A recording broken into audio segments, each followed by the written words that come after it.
চ্যানেলে তোমাদের স্বাগত। তোমাদের জন্য দারুণ একটি সুখবর, স্টেশনে স্টেশনে সহায়ক সহায়ক নিয়োগের জন্য বিজ্ঞপ্তি জারি হয়েছে রেলওয়ের তরফ থেকে। রেলওয়ের তরফ থেকে নতুন নিয়োগ বিজ্ঞপ্তি প্রকাশিত হয়েছে, যেখানে যোগ্যতা হলো মাধ্যমিক পাস। তোমার যোগ্যতা যদি মাধ্যমিক হয়ে থাকে বা হায়ার কোয়ালিফিকেশন হয়ে থাকে, প্রত্যেকে আবেদন করতে পারবে। নিজ নিজ এলাকার লোকাল স্টেশনেই তোমাদের পোস্টিং হয়ে যাবে। কোনো রকম লিখিত পরীক্ষা ছাড়াই এই নিয়োগটি করা হচ্ছে। 18 থেকে 40 বছরের মধ্যে মেল ক্যান্ডিডেট হোক বা ফিমেল ক্যান্ডিডেট হোক, প্রত্যেকে আবেদন করতে পারবে। ফর্ম ফিল আপ শুরু হয়েছে, কিভাবে ফর্ম ফিল আপ করতে হবে A to Z তথ্য এই ভিডিওতে থাকছে। তোমরা অবশ্যই কমেন্টে জানাবে যে তোমার কাস্ট কি, তোমার কাস্ট কি, প্রত্যেকে কমেন্টে জানাবে। যার কাস্ট জেনারেল তারা ইউআর লিখবে, যার কাস্ট এসসি তার এসসি লিখবে, এসটি এসটি লিখবে, ওবিসি ওবিসি লিখবে। এছাড়া তোমার যদি অন্য কোনো কাস্ট হয়ে থাকে তাহলে অবশ্যই সেই কাস্ট তোমরা অবশ্যই উল্লেখ করবে এই ভিডিওর কমেন্টে, ঠিক আছে? তো চলো মূল পিডিএফে চলে যাচ্ছি, প্রত্যেকটি তথ্য তোমাদের কাছে তুলে ধরছি এই ভিডিওর মাধ্যমে। তো দেখো, আমি একদম অফিসিয়াল পিডিএফটা ওপেন করে নিয়েছি। দেখতেই পাচ্ছ রেলওয়ে রিক্রুটমেন্ট, যেখানে এডুকেশন কোয়ালিফিকেশন হচ্ছে মাধ্যমিক পাস। তোমার যোগ্যতা যদি মাধ্যমিক হয়ে থাকে তাহলেই হবে, কোনো রকম আইটিআই যোগ্যতার প্রয়োজন নেই, কোনো হায়ার কোয়ালিফিকেশন যোগ্যতার এখানে কোনো প্রয়োজন নেই। শুধুমাত্র মাধ্যমিক হলেই আবেদন করা যাবে। মেল ক্যান্ডিডেট হোক বা ফিমেল ক্যান্ডিডেট হোক, বোথ ক্যান্ডিডেটই আবেদন করতে পারবে। সম্পূর্ণ ডিটেলস ইনফরমেশন থাকছে ভিডিওতে, ভালো করে দেখো। এখানে তোমাদের পাবলিকেশন ডেট সেটা হলো 2রা জুন 2025-এ নোটিফিকেশনটা রিলিজ হয়েছে, এবং তোমাদের এখানে আবেদনের শেষ তারিখ হচ্ছে 23শে জুন 2025, ঠিক আছে? তো এখানে তোমাদের কিভাবে ফর্ম ফিল আপ করতে হবে প্রত্যেকটি তথ্য তোমাদের কাছে তুলে ধরা হবে এই ভিডিওর মাধ্যমে। একদম শেষ পর্যন্ত দেখো, খুবই ইম্পর্টেন্ট আপডেট তোমাদের কাছে প্রোভাইড করছি। তো দেখো, এখানে একটি অ্যাপ্লিকেশন ফর্ম তোমরা দেখতে পাচ্ছ। তো দেখো, এখানে একটি অ্যাপ্লিকেশন ফর্ম তোমরা দেখতে পাচ্ছ। এই অ্যাপ্লিকেশন ফর্মটা তোমাদের ফিল আপ করতে হবে। এখানে কোনো ভুল ত্রুটি করলে তাহলে সেই ফর্ম তোমাদের রিজেক্ট হয়ে যাবে, কারণ প্রথমে তোমাদের কি হবে, স্ক্রুটিনি করা হবে। অর্থাৎ যারা যোগ্য প্রার্থী, যারা সঠিকভাবে ফর্ম ফিল আপ করবে তাদেরকেই কিন্তু ডাকা হবে ডকুমেন্ট ভেরিফিকেশনের জন্য, অর্থাৎ ডিভির জন্য। তো এখানে দেখো তোমাদের কি কি করতে হবে। এখানে প্রথমে একটি পাসপোর্ট সাইজের ছবি লাগিয়ে দেবে এবং এখানে একটা সই করে দেবে, একদম ক্রস করে সই করবে। এবং এখানে দেখো তোমার নাম, ঠিক আছে, যে আবেদন করছে তার নাম। এবার হচ্ছে ফাদার নেম বা হাজবেন্ডের নেম এখানে উল্লেখ করতে হবে। এজ, ডেট অফ বার্থ অবশ্যই এখানে উল্লেখ করতে হবে, অর্থাৎ তোমার এখন বর্তমানে বয়স কত সেটা এখানে দেবে, এবং ডেট অফ বার্থটা এইখানে একটা স্ল্যাশ দিয়ে ডেট অফ বার্থটা দিয়ে দেবে। তারপরে এডুকেশন কোয়ালিফিকেশন, দেখো তোমার যদি যোগ্যতা মাধ্যমিক থাকে সেটা হলো মিনিমাম এডুকেশন কোয়ালিফিকেশন। তবে তোমার যদি হায়ার কোয়ালিফিকেশন থাকে এবং সেটা যদি তুমি জানাতে চাও তাহলে অবশ্যই সেটাও তুমি দিতে পারো, ঠিক আছে? জেন্ডার, মেল না ফিমেল সেটা তোমাকে এখানে মেনশন করতে হবে। এখানে রেসিডেন্সিয়াল অ্যাড্রেস হিসাবে তোমার অ্যাড্রেসের সম্পূর্ণ ডিটেলসটা কিন্তু মেনশন করবে। তোমার জেলা থেকে শুরু করে তোমার পিনকোড তোমরা অবশ্যই উল্লেখ করবে, ঠিক আছে? এখানে ফর্ম ফিল আপের সময় এটা কিন্তু খুবই প্রয়োজন। এবং তোমরা কমেন্টেও অবশ্যই তোমরা জানিয়ে দিতে পারো যে তোমার জেলার নাম কি, অবশ্যই তোমরা কমেন্টে জানিয়ে দেবে। এবং তুমি কোন কাস্ট থেকে বিলং করছো সেটাও কিন্তু কমেন্টে তোমরা প্রত্যেকে জানিয়ে দেবে। এখানে দেখো তোমাদের টেলিফোন মোবাইল নাম্বার অবশ্যই এখানে উল্লেখ করবে। Distance from residence two station, দেখো তোমার লোকাল স্টেশনে যেহেতু নিয়োগ করা হচ্ছে, তো স্টেশন থেকে তোমার বাড়ির দূরত্ব কত সেটা অবশ্যই এখানে কিলোমিটারে তোমাদের এখানে মেনশন করতে হবে। এর জন্য তোমরা গুগলের সহায়তা নেবে, গুগলেই দেখবে কিলোমিটারটা তোমরা পেয়ে যাবে, ঠিক আছে? তো এখানে স্টেশন ফর হুইচ অ্যাপ্লাইড, অর্থাৎ তুমি কোন স্টেশনের জন্য অ্যাপ্লাই করছো সেই স্টেশনের নামটা এখানে মেনশন করতে হবে। ক্লিয়ার হয়ে গেল? এবার তোমাকে একটা ডিক্লারেশন জায়গা দেখতে পাচ্ছ। এখানে তোমাকে প্রথমে তোমার এখানে নাম, মানে এখানে সিগনেচার করতে হবে, প্লেস দিতে হবে যে প্লেস থেকে তুমি বিলং করছো, এবং তোমাকে ডেট দিতে হবে যে ডেটে তুমি অ্যাপ্লিকেশন ফর্মটা জমা করছো, ওকে? এবার দেখো তোমাদের কি কি ডকুমেন্টস লাগছে। এগুলো ছাড়া কিন্তু কোনো রকমভাবে আবেদন করা যাবে না, এবং তোমাদের আবেদনকে রিজেক্ট করে দেওয়া হবে এগুলো ছাড়া। দেখো, এজ প্রুফ ডকুমেন্টস হিসাবে তোমাদের আধার কার্ড, প্যান কার্ড বা যে কোনো গভর্নমেন্ট আইডি প্রুফ লাগছে। অ্যাড্রেস প্রুফ, এর জন্য আধার কার্ড হলেই হয়ে যাবে, অর্থাৎ কোনো রকম রেসিডেন্সিয়াল সার্টিফিকেটের ঝামেলা নেই। তারপরে এডুকেশন কোয়ালিফিকেশন অর্থাৎ মাধ্যমিক পাশে তোমাদের সার্টিফিকেট, মার্কশিট দুটোই কিন্তু সঙ্গে অ্যাটাচ করবে এবং যেগুলো যেগুলো দিচ্ছ সেগুলোর জন্য অবশ্যই ইয়েস বলে লিখবে। ওকে, এরপরে হচ্ছে pan card, pan card attested copy লাগছে। তারপরে হচ্ছে তোমাদের নন জুডিশিয়াল একটা স্ট্যাম্প পেপার লাগছে, সেটা 100 টাকার, সেটাও তোমরা অ্যানেক্সার তোমরা 2A তে পেয়ে যাবে তার যে ফরম্যাটটা। এবং তোমাদের এখানে কি বলছে, একটা পাসপোর্ট সাইজের ছবি ইস্যুড অফ আইডেন্টি কার্ডের, যেখানে তোমাদের একটা পাসপোর্ট সাইজের ছবি সেটা কিন্তু তোমাদের লাগছে, সরি স্ট্যাম্প সাইজের ফটোগ্রাফ সেটা তোমাদের লাগছে। তো এটা কিন্তু তোমাদের প্রয়োজন হচ্ছে, ঠিক আছে। তা আশা করি তোমরা ডকুমেন্ট কি কি লাগছে সেগুলো বুঝে গেছো, ঠিক আছে। তো এখানে দেখো তোমাদের সেই যে অ্যানেক্সার 2 এর যে ফর্মটা সেটা কিন্তু এখানে ফরম্যাটটা দেওয়া আছে, ঠিক আছে। এই ফরম্যাটের যে ফর্মটা তোমরা দেখতে পাচ্ছ এই ফর্মটা তোমাদের ফিল আপ করতে হবে। এটা খুব একটা বেশি ঝামেলার কিছু নেই। এখানে তোমার নাম, তোমার বাবার নাম, তারপরে তুমি কোথা থেকে বিলং করছো সেটা, তোমার স্টেশন কোনটা, কোন ডিভিশনে অ্যাপ্লাই করছো সেটা তোমাকে এখানে মেনশন করতে হবে, ঠিক আছে। তো এখানে এটাই জানতে চাওয়া হচ্ছে যে তোমার এখানে 18 বছরের তুমি কম বয়সের যারা প্রার্থী তারা আবেদন করতে পারবে না, 18 বছরের ঊর্ধ্বে বয়স হতে হবে তারাই আবেদন করতে পারবে, এগুলো কিন্তু সব এখানে মেনশন করা আছে। এবার দেখো তোমরা এখানে যে ফর্মটা ফিল আপ করবে এখানে আর কি কি বলা হচ্ছে, এখানে তোমাদের বলছে যে জেনারেল পাবলিক ফেসিলিটিটার, দেখো ATVM এ তোমাদের এই নিয়োগটি করা হচ্ছে।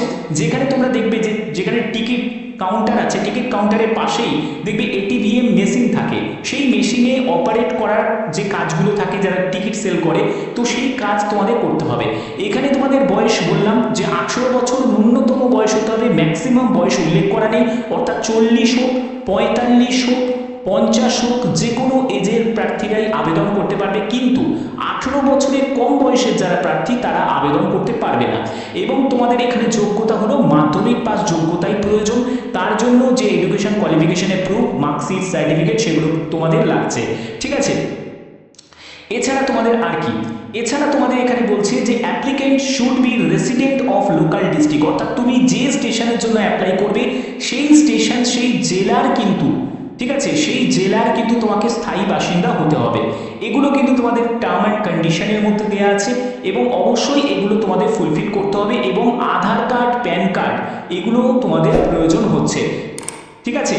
তো এবার দেখো তোমাদের এখানে কোন কোন স্টেশন আছে, এখানে বিভিন্ন স্টেশন আছে, যেমন হচ্ছে আসানসোল স্টেশন আছে, তারপর হচ্ছে কি জাসি দিহা স্টেশন আছে, দুর্গাপুর স্টেশন আছে, মধুপুর স্টেশন আছে, রানীগঞ্জ, তারপরে অন্ডাল, পানাগড়, তারপরে হচ্ছে কুমারডুবি, তারপরে উখরা, তারপরে হচ্ছে জামতারা, মনকার, তারপরে হচ্ছে সীতারামপুর, বিদ্যাসাগর, গিরিদহ, তারপরে সিউড়ি, চিত্তরঞ্জন, তারপরে হচ্ছে বৈদ্যনাথ ধাম, বরাকর, তারপরে হচ্ছে পাণ্ডবেশ্বর, কুলটি, তারপরে হচ্ছে দুবরাজপুর, শিমুলতলা, দেওঘর, দুমকা। এই যে যে বিভিন্ন স্টেশন তোমরা দেখতে পাচ্ছ এই স্টেশনে কিন্তু তোমাদের নিয়োগ হচ্ছে, ঠিক আছে। অফিসিয়াল ওয়েবসাইট হচ্ছে এটা, এই অফিসিয়াল ওয়েবসাইটে তোমরা সম্পূর্ণ ডিটেলসটা তোমরা পেয়ে যাবে। এছাড়া তোমাদের আমি অ্যাপ্লিকেশন ফর্মের পিডিএফটাও তোমাদের দিয়ে দেবো। এই যে নিয়োগটি করা হচ্ছে ইস্টার্ন রেলওয়ের তরফ থেকে এই বিজ্ঞপ্তি জারি হয়েছে, যেটা তোমরা দেখতে পাচ্ছ আসানসোল ডিভিশন, ঠিক আছে। আসানসোল ডিভিশনের যে যে স্টেশনগুলো আছে সেই লিস্টের মধ্যে এই স্টেশনগুলো তোমরা দেখতে পাচ্ছ, ঠিক আছে। এখানে 24 লোকেশনের কিন্তু তোমাদের স্টেশনের নামগুলো দেওয়া আছে। অবশ্যই যদি তোমরা সেই লোকেশনের, যদি তোমার নিয়ারেস্ট লোকেশন হয় তাহলে অবশ্যই আবেদন তোমরা করে দিও। এটা কিন্তু প্রত্যেকের জন্য একটা বড় সুযোগ, যারা যারা আবেদন করতে ইচ্ছুক, সে একজন মেল ক্যান্ডিডেট হোক বা ফিমেল ক্যান্ডিডেট হোক, প্রত্যেকের জন্য আবেদন করার জন্য এটা একটা বড় সুযোগ। তো এছাড়া দেখো তোমাদের আরো অন্যান্য অনেক স্টেশনেও কিন্তু নিয়োগ করা হচ্ছে, যেমন হচ্ছে Howrah division Eastern Railway Asansol ডিভিশনে দেখালাম। এবার হাওড়া ডিভিশনের কমার্শিয়াল ডিপার্টমেন্টে যেসব স্টেশনগুলোতে তোমাদের নিয়োগ করা হচ্ছে সেগুলো তোমরা এবার দেখে নাও। যে দেখো এখানে ফর্ম ফিল আপ কিন্তু সেম একদম ফর্ম ফিল আপ, কিন্তু আলাদা আলাদাভাবে ফর্মটা কিন্তু আলাদা। দেখো স্টেশন টিকিট বুকিং এজেন্টে এখানে নিয়োগ করা হচ্ছে, অর্থাৎ STBA তে। আর আগে যেটা তোমাদের দেখালাম সেটা হলো ATVM এ, ঠিক আছে। ব্যাপারটা একই কিন্তু আলাদাভাবে নামে কিন্তু আছে, সবই কিন্তু এই সহায়কেই তোমাদের নিয়োগ করা হচ্ছে, তো টিকিট বুকিং সহায়ক যাকে বলে, ঠিক আছে। তো এখানে তোমাদের কোন কোন স্টেশনে নিয়োগ করা হচ্ছে সেটা তোমাদের বলে দিচ্ছি। দেখো এখানে দেখো হাওড়া ডিভিশনে কোন কোন স্টেশনে, সেটা হলো খামারগাছি স্টেশনে, খন্না, তারপরে বাঁশবেড়িয়া, তারপরে হচ্ছে বহিরখণ্ড, তারপরে হচ্ছে বেলানগর, তারপরে হচ্ছে দিয়ারহ, ঠিক আছে। এইসব যে বিভিন্ন স্টেশন আছে সেই সব স্টেশনে তোমাদের নিয়োগ করা হচ্ছে এবং এখানে তোমাদের আবেদন মানে অ্যাপ্লিকেশন ফর্ম তোমাদের জমা করার শেষ তারিখ হচ্ছে, তোমরা দেখো এখানে 20 জুন 2025, এটা হলো আবেদন জমা করার শেষ তারিখ। ওকে, যারা যারা এখানে আবেদন করতে চাও, মানে হাওড়া ডিভিশনের মধ্যে যদি আবেদন করতে চাও, তাহলে তোমাদের এখানে ঠিকানাটা এখানে দেওয়া আছে, আমি ঠিকানার ডিটেলসটা তোমাদের দিয়ে দিচ্ছি, তো আসানসোলেরটাও আমি তোমাদের দেখাচ্ছি। আগে তোমাদের হাওড়া ডিভিশনেরটা তোমাদের ক্লিয়ার করে দিই। হাওড়া ডিভিশনে যারা যারা হাওড়া ডিভিশনে আবেদন করবে, তো এখানে দেখো তোমাদের ঠিকানাটা ভালো করে নোট ডাউন করে নাও, এখানে দেওয়া আছে। দেখো এখানে প্রথমে তোমাদের যে স্টেশনে তুমি অ্যাপ্লাই করছো সেই স্টেশনের নাম এবং তোমার ফুল অ্যাড্রেস। এবার তোমাকে পাঠাতে হবে কোন ঠিকানায়, এই ঠিকানায় পাঠাতে হবে senior divisional commercial manager, eastern railway, Howrah, যাত্রী নিবাস বিল্ডিং, 3rd ফ্লোর, হাওড়া, এইটা, ঠিক আছে। তো এইখানে তোমাদের পাঠিয়ে দিতে হবে এবং তোমরা গিয়েই ড্রপ বক্সে জমা দেবে, যারা যারা হাওড়া ডিভিশনে অ্যাপ্লাই করবে। আর যারা আসানসোল ডিভিশনে অ্যাপ্লাই করবে তাদেরটা দেখিয়ে দিচ্ছি। আসানসোল ডিভিশনে যারা অ্যাপ্লাই করবে তাদের ঠিকানাটা হচ্ছে এখানে দেওয়া আছে। দেখো আসানসোল ডিভিশনে যারা অ্যাপ্লাই করবে তাদের ড্রপ বক্সে গিয়ে কিন্তু তোমাদের লোকেশনে জমা করতে হবে। এখানে office of senior divisional commercial manager, 1st floor, divisional railway manager office, eastern Railway, Asansol, and এই ওয়েবসাইট হচ্ছে এটা, ঠিক আছে। সবই কিন্তু ইস্টার্ন রেলওয়ের তরফ থেকেই। এখানে দেখো এলিজিবিলিটি কন্ডিশন হিসাবে দুটো কিন্তু সেপারেট ভাবে আছে, একটা হচ্ছে রিটায়ার্ড এমপ্লয়ীদের জন্য আলাদা করে আছে, ঠিক আছে, তাদেরও নিয়োগ করা হচ্ছে, এবং যারা ফ্রেশার ক্যান্ডিডেট, জেনারেল পাবলিক, তো তাদেরও কিন্তু আলাদাভাবে নিয়োগ করা হচ্ছে এবং তাদের জন্য ফর্মের যে প্যাটার্নটা সেটাও কিন্তু আলাদা, ঠিক আছে। ওকে, তো এগুলো কিন্তু অনেকের বড় একটা সুযোগ, যারা যারা বেশি করে যারা ধরো রেলের জন্য আর ফর্ম ভরতে পারবে না, বা তোমরা আর ওভারে যে ক্যান্ডিডেট হয়ে গেছো যাদের 40-42 বছর বয়স হয়ে গেছে, ঠিক আছে, তো সেক্ষেত্রে তাদের জন্য কিন্তু এটা একটা বড় সুযোগ। এছাড়া যারা ধরো এমনি কোনো কাজ খুঁজছো তারাও কিন্তু করতে পারো, যদি কোনো জায়গায় পার্মানেন্টভাবে কোনো কাজের সুযোগ পেয়ে যাও তখন হয়তো এটাকে কুইট করে দেবে, ঠিক আছে, এটা তোমরা করতেই পারো। এটা কিন্তু ডিপেন্ড করছে তোমাদের পারফরমেন্সের ওপর, অর্থাৎ তোমার যদি পারফরমেন্স যদি ভালো হয় তাহলে তুমি যদি ঠিকঠাক করে কাজ করো তাহলে সেটা কিন্তু তোমাদের এক্সটেন্ড করতে পারে আরও, ঠিক আছে। এবার এখানে তোমাদের সিকিউরিটি ডিপোজিট মানির কথা কিন্তু বলা হয়েছে, যেখানে তোমাদের NSG 1 আর NSG 2 ক্যাটাগরির যে স্টেশন আছে সেখানে সিকিউরিটি ডিপোজিট মানি হচ্ছে 50,000 এবং আদার যেসব স্টেশন আছে সেখানে 25,000। এই সিকিউরিটি ডিপোজিট যে মানিটা আছে এটা কিন্তু রিফান্ডেবল, এটা পরবর্তী সময় যখন তোমাদের কাজের মেয়াদ শেষ হয়ে যাবে তখন তোমাদের রিফান্ড করে দেওয়া হবে, একদম রেলের তরফ থেকেই এটা তোমাদের রিফান্ড করে দেওয়া হবে। এটা কিন্তু দেখো এখানে মেনশন করা আছে, যেগুলো যা যা মেনশন করা আছে সেগুলি তোমাদের কাছে তুলে ধরা হচ্ছে, কোনো এক্সট্রা কিছু বলা হচ্ছে না। আমার দায়িত্ব তোমাদের কাছে প্রপার ইনফরমেশন প্রোভাইড করা। এবং তোমরা আর কি কি ফেসিলিটি পাবে, তোমরা স্মার্ট কার্ড পাবে, ঠিক আছে, তোমাদের স্মার্ট কার্ড দেওয়া হবে। এছাড়া তুমি আন্ডারে কাজ করছো, যে কমার্শিয়াল সুপারভাইজার, স্টেশন মাস্টার, তাদের আন্ডারে তোমাকে কাজ করতে হবে এবং সবথেকে বড় কথা তারাই কিন্তু সম্পূর্ণ তোমাদের তদারকি করবে। যদি কোনো ভুলভ্রান্তি হয় তারাই কিন্তু তোমাকে কাজ থেকে ছাড়িয়েও দিতে পারে, অর্থাৎ সেই অধিকারও কিন্তু তাদের আছে। তার জন্য বলছি যদি কাজ করো তাহলে অবশ্যই তোমাদের একদম সঠিকভাবে সঠিক পদ্ধতিতে যে এখানে টার্ম অ্যান্ড কন্ডিশন আছে সেগুলো অবশ্যই ফলো করেই তোমাদের কাজটা করতে হবে। না হলে তোমাদের যে কোনো কারণে যদি তুমি প্যাসেঞ্জারের সঙ্গে মিসবিহেভিয়ার করো, তুমি যদি তোমার নামে যদি একাধিকবার যদি কমপ্লেন আসে, তুমি যদি অ্যাটেন্ডেন্স না থাকো, তাহলেও কিন্তু তোমাদের এখানে কি করা হবে, এখান থেকে কিন্তু বাতিল করে দেওয়া হবে। এই জায়গাটা অবশ্যই তোমাদের খেয়াল রাখতে হবে। বাদবাকি আবেদন করা বা যে কোনো আপডেটের জন্য তোমরা এই অফিসিয়াল ওয়েবসাইটে তোমরা পেয়ে যাবে। এছাড়া আমি এর যে পিডিএফটা আমি ডেসক্রিপশানে দিয়ে দেবো, সেখান থেকে তোমরা অ্যাপ্লিকেশন ফর্মের পিডিএফটা ডাউনলোড করে নেবে আবার, ঠিক আছে। এবং এখানে যে তোমাদের বেতন, দেখো এখানে বেতন বলতে গেলে এটা সম্পূর্ণ কমিশন ভিত্তিতে, যেরকম তোমরা কাজ করবে, যেরকম টিকিট সেল হবে তার উপর কিন্তু কমিশন পাবে। দেখো সব জায়গায় কিন্তু সমান কমিশন থাকে না, আবার খুব একটা যে কম কমিশন হবে তাও কিন্তু নয়, সেটা ডিপেন্ড করছে তোমাদের কোন স্টেশনে তোমাদের নিয়োগ দেওয়া হচ্ছে।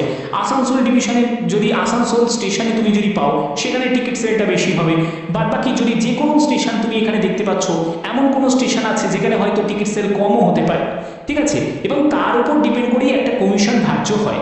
ওকে, বোঝানো গেল?